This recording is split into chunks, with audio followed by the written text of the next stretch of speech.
session.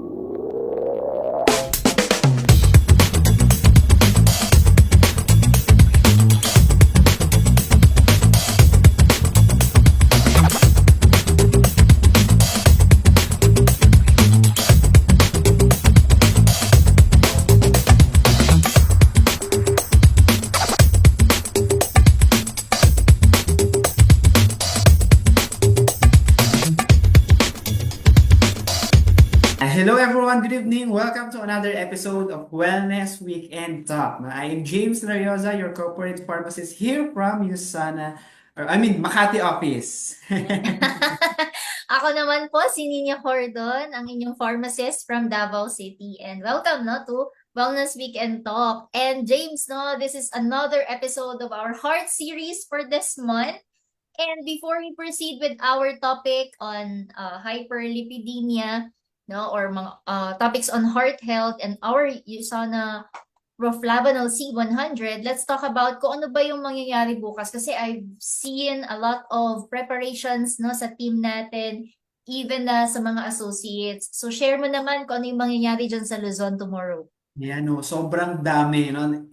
And actually excited na yung ating mga distributor here from Luzon, no? Kasi tomorrow, no, maglo-launch na yung ating Storm na tinatawag, no? Yung per booth na tinatawag natin, no? And bukas malalaman natin no, kung saang lugar ba, no, natin sila makikita yung ating mga associate or ating mga distributor. Diyan ba sa Davao Ninya? Kamusta ang Storm diyan? Nako James, dito babagyuhin din ang Davao City, with our Yuson Storm Wow Day. Ayan, so we have Yes. different locations na kung saan magpuput up ng booth yung ating mga associates and, to increase brand awareness, what is Usana all about, ano yung mga different products that we have here. And so kasama din po tayo dyan, our corporate team will also be there and we will support the initiative of our associates. So watch out, dun sa location natin sa Toril, Ladislao, Crocodile Park. Ayan, so maaga po tayo bukas and see you there, mga kaibigan, kapamilya, kabarkada. So yun lang, James. So going back sa ating topic, so I believe you have interesting topic na i-share sa aming lahat. So take it away. Yes. Tama niya. Host. So Ayan. ayun, no, since ang topic natin for this segment no, is with regards sa heart health pa rin. No? And, focus tayo dun ngayon sa ating hyperlipidemia na tinatawag. No? This segment, we're talking about managing hyperlipidemia and natural way no, to manage yung ating hyperlipidemia. So, before tayo mag-proceed doon, discuss muna natin no, kung ano ba yung mismo hyperlipidemia or yung cholesterol na tinatawag natin. No? When we say hyperlipidemia, no, it is a common condition no, characterized by elevated levels or pagtaas no, ng level ng lipids or fats dun sa ating dugo. No? Including dito yung pagkakaroon ng cholesterol and triglycerides na tinatawag natin. No? Also, it is a significant risk factors for cardiovascular disease such as yung heart attack na tinatawag natin and stroke. No? Ito, marami nagtatanong, ano ba yung cholesterol? Madalas namin makita yan sa mga labs namin, no? Sa mga, especially yung triglycerides na tinatawag. No? When we say cholesterol po, no, it is a waxy or fat-like substance. No? And this fat-like substance, no, it is essential for building cell membrane na tinatawag natin. And also, may kinalaman siya sa pagpuproduce ng hormones natin, no, like estrogen and testosterone. No? Also, in making vitamin D no, doon sa katawan natin. No? And also, there are types, no, itong cholesterol. No? Meron siyang dalawang types. No? We have LDL na tinatawag or yung low density lipoprotein and yung ating HDL or yung ating high density lipoprotein. No? Punta tayo dun sa LDL na tinatawag natin or yung low density lipoprotein or in other terms yung bad cholesterol no, na tinatawag natin. Kaya siya tinawag na bad cholesterol. No? It can build up po kasi dun sa ating mga ugat or sa ating arteries. No? And it lead to plaque formation. No? And yung plaque formation na yun, no, it increase no, yung pagkakaroon natin ng heart disease. No? It increase the risk of heart disease, no, yung tinatawag nating atherosclerosis, yung pagkakaroon ng stroke, no, doon nagmumula yun. No, with our LDL or yung bad cholesterol, no. Punta naman tayo doon sa ating high density lipoprotein or yung HDL na tinatawag natin or yung good cholesterol, no? Kaya siya tinawag na good cholesterol, no? Tumutulong siya kasi to remove yung mga excess cholesterol from the bloodstream natin, yung mga excess fats, no, dun sa ating bloodstream. And itong HDL, no, it help to reduce the risk, no, yung pagkakaroon ng mga cardiovascular disease natin. Kaya siya tinatawag na HDL, no? Later on, i-discuss pa natin further kung ano ba yung dalawang yan, no? And sa pagkakaroon naman ng hyperlipidemia, no, there are causes and risk factors na tinatawag tayo, no? And we have two, or kinaklasify natin siya into two, no? We have primary and secondary risk factors. No? When we say primary risk factors, no, ito yung mga namamana or yung inherited disorders, no, that affecting the lipid metabolism. Perfect example dito is yung familial hypercholesterolemia na tinatawag natin. Na ito po ay namamana or ito po ay nakadepende dun sa genes ng ating mga parents. No? And we have secondary risk factors, no? Yung ito yung tinatawag nating acquired, no? Resulting from lifestyle factors and medical conditions, no? Number one dito yung yung poor diet na tinatawag natin, no? When we say poor diet, ito yung high in saturated fats and cholesterol, no? Poor diet kasi, no, is a high saturated fats and cholesterol, sabi ko kanina, and is one of the primary contributors ng pagkakaroon natin ng hyperlipidemia or yung high blood lipid levels, no? And eating unhealthy foods, no, can increase yung ating bad cholesterol or yung LDL na tinatawag natin and triglycerides, no? Kaya tumataas yung lipid level natin sa blood. Next dyan is yung sedentary lifestyle and obesity, no? Overeating and high caloric intake, no, leads to weight gain and obesity, and also a major risk factors for high cholesterol and triglycerides na tinatawag natin, no? And also pag tayo kasi obese, no, and sedentary life, no, meron tayo or marami tayong excess energy, and those excess energy kasi, no, na-store siya as fats, no? And pag na-store siya as fats, it increasing yung ating circulating lipids dun sa ating blood, kaya tumataas yung blood lipid level natin sa katawan, no? And meron namang mga sakit, no, or yung disease, no, with regards to sa ating risk factors. Number one dyan, si diabetes mellitus, no, hypothyroidism, chronic disease, no. Doon naman tayo sa sa diabetes mellitus or type 2 diabetes natin. No? When we say type 2 diabetes kasi nagkakaroon tayo ng insulin resistance, no? And pag nagkaroon tayo ng insulin resistance, no, nag-lead to increase yung ating triglyceride level or yung pag-increase ng triglyceride production, no? And katuwang niyan, no, nare-reduce yung ating HDL or yung ating good cholesterol level, no? And also high blood sugar level, no, it promotes yung lipid abnormalities, no? Kaya tumataas yung LDL natin, yung HDL natin, yung triglyceride at yung cholesterol natin, no? Kadugtong na usually ng pagkakaroon ng type 2 diabetes, yung pagkakaroon rin ng hyperlipidemia na tinatawag natin. No, also yung pag-take ng mga certain medications, no? Number one dyan, or example dyan, yung steroids, no? Perfect example, yung prednisone, dexamethasone, and cortisone, no? Anything drugs na under nung ating corticosteroids drug classification, no, can increase the LDL level or yung ating bad cholesterol level, also the cholesterol, no? Tumutulong yan at it increase or it elevate, no, yung ating LDL, also the triglycerides level, no, yung ating mga steroids, no, as well, or pinapababa niyan yung ating HDL level or yung ating good cholesterol, no? Kaya if you're taking steroids, no, mas better or mas maganda na may advice or may guidance ng ating healthcare profession, especially ni doctor, no? Ayan. Next, no, is the symptoms and the diagnosis ng ating hyperlipidemia.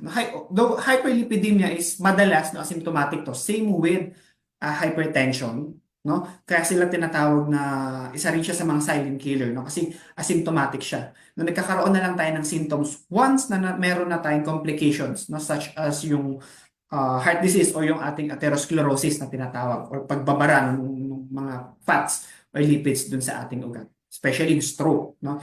Doon lang tayo nagkakaroon ng symptoms, no? Once na nakadevelop na tayo or meron na tayong heart complications, no? And to diagnose naman, no, yung ating lipid level, no? Usually through blood test to or tinatawag nating lipid profile test, no? Mini-measure dito yung total cholesterol, yung ating LDL or yung ating bad cholesterol, no? Kung gaano nakataas. No? Also the high density lipoprotein, no? Kung gaano nakababa or kataas yung ating good cholesterol. And also the triglycerides natin. No? Mini-measure dyan sa pagkuha ng dugo. And there are management naman, no, to treat, no, yung ating hyperlipidemia, no. Number one dyan is yung lifestyle modification, no. When we say lifestyle modification, adapting a heart healthy diet, no, yung low in saturated fats and rich in fiber and omega-3 fatty acids, no. Increasing intake kasi ng fiber, no, it can help to lower yung ating LDL, no? Yung ano ba, yung mga food rich in fiber. Number one dyan, yung mga prutas natin. Yung fruits, vegetable, especially mga green leafy vegetable natin. Also the whole grains. No? It helps to lower yung ating LDL and triglycerides. Also, i-reduce natin yung mga saturated and trans fats na kinakain natin. So, ano-ano ba yung mga yon? No? Number one dyan, yung mga processed foods. No? Fast food, yung mga um, hotdog, yung mga yan, di ba? Also yung red meat, no? Mataas kasi yan sa LDL or sa mga bad fats or lipids natin. Also, let's incorporate na, no, if, especially if we have hyperlipidemia, no? Let's incorporate na yung pag-intake, no, daily ng ating healthy fats na tinatawag, no? Ano-ano ba yung mga healthy fats na yun? Number one dyan is yung mga omega-3 fatty acids natin, no? And there are foods, no, na mayaman sa omega-3 fatty acids. Number one dyan, yung ating mga fish or mga seafoods natin. No? Yung certain types of nuts and olive oil. No? Yan, mayayaman po yan sa omega-3 fatty acid natin. No? Also, let's limit the refined sugar and carbohydrates intake. No? Number one dyan, yung pag-take ng mga milk tea, yung mga coffee na matataas sa sugar, no, and other, tawag dito, drinks or food na mataas sa refined sugar and carbohydrates, no? Also, regular exercise, no? This is to improve yung ating lipid levels, no? And there are recommended exercise or activities na dapat ginagawa natin, no? To reduce yung ating or to improve yung ating lipid levels, no? And there are study, no, yung brisk walking, yung cycling, yung swimming and strength training, no? It help to improve yung ating lipid level sa katawan, no? Yun yung mga type ng exercise. No? Also, if hindi na kaya nung lifestyle modification natin, no? Doon na papasok yung ating medications, no? Yung ating mga gamot sa pagpapababa ng cholesterol or pagpapababa ng lipids sa ating dugo. No? Number one dyan, most common yung mga statins natin. No? Common example yung mga atorvastatin and statins natin. No? Those medications kasi it reduce, no, yung LDL or yung bad cholesterol dun sa katawan natin. Also the cholesterol productions. No? Second, yung ating mga fibrates. No? Common example yung ating mga phenofibrates. No? It lowers kasi yung triglycerides level natin and it increase yung high density lipoprotein or yung good cholesterol natin. Na yung good cholesterol level sa katawan natin. And yung ating ezetimibe na tinatawag, no? These drugs kasi it reduce yung absorption ng cholesterol, no, doon sa ating intestine. No? Kasi once na maraming cholesterol or bad fats na na-absorb yung ating intestine, no, mas dumadami or mas napapadalas yung pag-build up nito sa ating mga arteries. Kaya nagkakaroon ng hyperlipidemia, no? Kaya siya bumabara doon sa ating ugat, no? And for my, this is for my part, and always remember, you know, that hyperlipidemia is a manageable condition, no? But early detection and intervention are crucial to preventing cardiovascular complication, no? Also, regular lipid screening po, no? And healthy lifestyle and appropriate medical treatment, no, can significantly reduce the risk ng ating heart disease and improve yung ating overall health. No? And that's it, no, for my part, no, and nandito naman si Ninya, no, para i-discuss yung ating featured product for this segment. Ayan, Ninya, take it away. Thank you so much, James. No, that was very knowledgeable na discussion. So, salamat for sharing with us about hyperlipidemia. No, kasi actually pwede naman talaga siyang ma-prevent, no? And I think na discuss na 'yun lahat ni James, and what we are going to do is to apply it. No? We don't want to wait na in the future, we will be taking those medications, yung mga maintenance natin na gamot, no, para ma-lower yung bad cholesterol natin. But as early as now, while you are listening, I hope you would be able to apply all those learnings, no, na nakuha natin sa kanya. And so this time, I'll be sharing with you how to optimize our heart health, no? Kasi napaka-importante po ng puso natin, no? At once magkaroon po ng problema, especially sa mga ugat, sa mga the different blood vessels, the arteries, the capillaries, no, and even the veins, magkakaroon po tayo ng problema dyan. And so that's why we want na healthy yung heart and as well as the circulatory system natin. So we will start with the food because food is considered as medicine. Tama ba? Hindi lang para mabigyan tayo ng energy, hindi lang para or mabusog tayo, but food has really a major factor when it comes to maintaining heart health. So here, I'll be sharing with you some of the, healthy food, no, na talagang makaka-benefit yung heart natin. So first, we have our oatmeal. Ayan, it is high in fiber and low in glycemic index. Another is yung mga berries natin. Yung berries po kasi they are rich in antioxidant, no, from the phytonutrients. Another set of food is that yung ating fatty fish, no, because they give us the right kind of food, no, the unsaturated ones. Another is yung dark chocolate, no, so dark chocolate po, na hindi yung mga rich in sugar or yung parang with milk, no, kasi ibang usapan na po yun. But with dark chocolate, it is rich in antioxidants. That's your 3,7-theobromine, which is a good vasodilator. And we also have avocado. Ayan. So, sino po ba yung gustong-gusto ng avocado ko? Personally, I really love avocado. And, it gives us those benefits for the heart and the cardiovascular system. But also, if we cannot eat all those food, no, hindi natin siya ma-incorporate sa diet natin, don't worry because here in USANA, we have a product, nutritional, an optimizer to help us support with our blood vessels. So, yun, no, na-discuss naman ni James yung mga different things na pwedeng mangyari kapag magkaroon ng bara or mas malaki yung levels ng bad cholesterol over the good ones. So, yung advantages po kasi ng ating Proflavanol C100 is that it comes from the unique combination ng mga antioxidants. Paano po? Yung Proflavanol C100 natin, tinutulungan nito na ma-maintain ang healthy circulation and blood flow, no, by protecting the endothelial cells from excessive oxidative stress. So, ano ba yung mga oxidative stress natin? No? Number 1 po talaga dun sa maling pagkain. Okay, so yung mga cells na to, no, yung endothelial cells natin, they serve as the interior surface ng mga blood vessels and arteries. So one of their many functions ng ating endothelial cells is that they make nitric oxide. So ito yung substance na responsible para mag-vasodilate, no, yung ating mga ugat. So ibig sabihin, pag okay yung vasodilation, na-allow yung blood flow na pumunta sa different parts of the body. So smooth lang yung flow niya. So yun yung function ng nitric acid.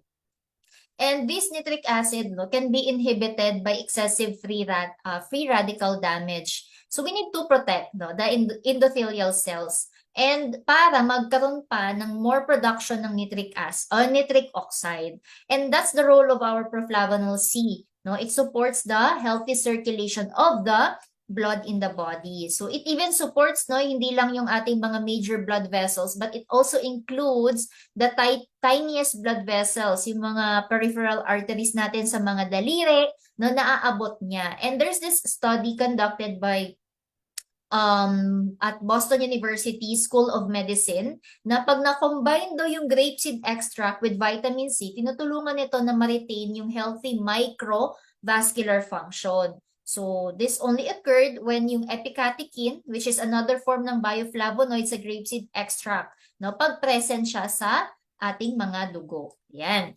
And I think you've heard this word French paradox. No? So, yung proanthocyanidins po kasi natin sa grapes, present siya sa red wine. And they are believed to be one of the factors na nakakontribute dun sa tinatawag nating French paradox. It is the fact that yung mga French people, no, they have this they can maintain good heart health despite yung diet nila ay mataas sa saturated fat. No? So kahit ganun yung diet nila, healthy pa rin ang heart, no? Most of them. And vitamin C po kasi has been associated with the markers of heart health, no? Kasama po dyan yung healthy blood flow. So kaya po yung ating product, no, it's in combination with grapeseed extract, okay, and vitamin C. So that's why very good ang Proflavanol C100 para ma-maintain yung cardiovascular health natin. So first, paano? Yung mga nutrients nito, no, it helps defend against low density lipoprotein or yung bad cholesterol. This means yung Prof C natin, it helps maintain the lipids and proteins in the cholesterol from changing into unhealthy end products. So, na-maintain niya yung good type ng cholesterol. Okay, another is that collagen connection. So, it has also something to do with our collagen production. Because, you know, if you want to maintain a healthy heart and healthy blood vessels, we need to strengthen our heart muscles and blood vessels, right? So, kailangan po nila ng collagen para strong yung structure and support. Ibig sabihin, we need adequate amounts ng vitamin C.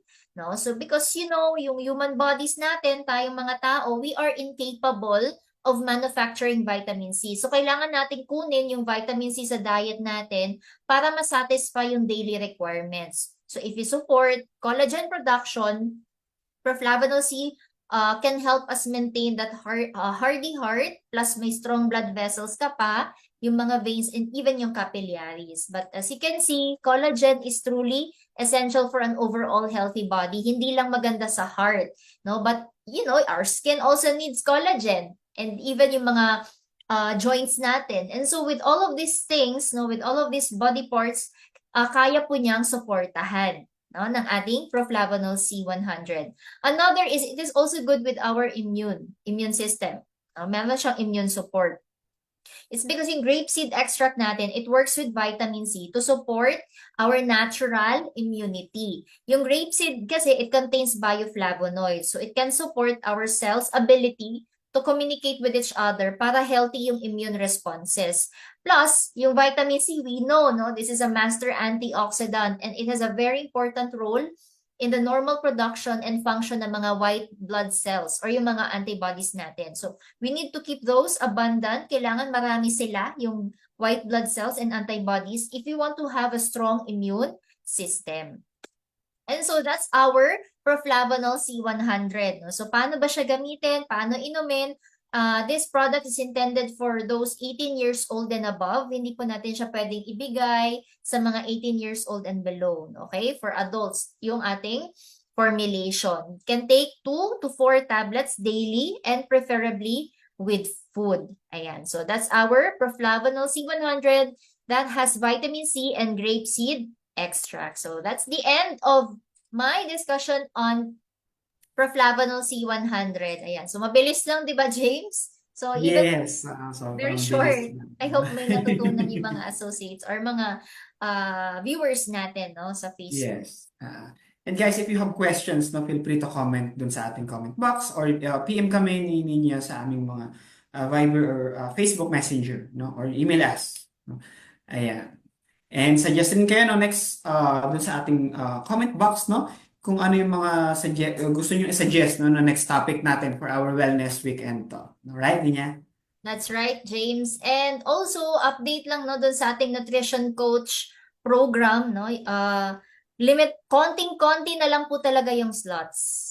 So, if you were not able to register nung January, habol po kayo. No? Kasi konti na lang talaga yung slots natin for our participants. Ayan. And Yes. Tapos make sure na nakapag-opt-in tayo for the month of January and February and March. No? And if nakapag-opt-in tayo ng January to March, no, make sure na makabili tayo ng ating any of the nutrition packs natin. yes. No? To formally register dun sa ating nutrition coach. No? And also, don't forget nga to register dun sa ating link or QR code na pinost before sa ating Usana Facebook page. Yes, that's right. So, yun.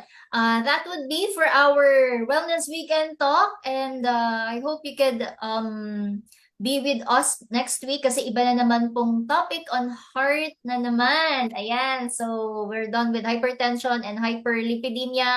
Ano na naman kaya ang next? Ayan, so Tingnan comment natin down next week. below the next or hulaan po natin what's the next topic for next week na para malaman natin kung nakasubaybay ba yung mga associates natin. Yes, all right. Ganyan. So, thank you so much, everyone. Thank you, Jane. Thank you guys. Thank you, Nina. Happy weekend, everyone. Bye.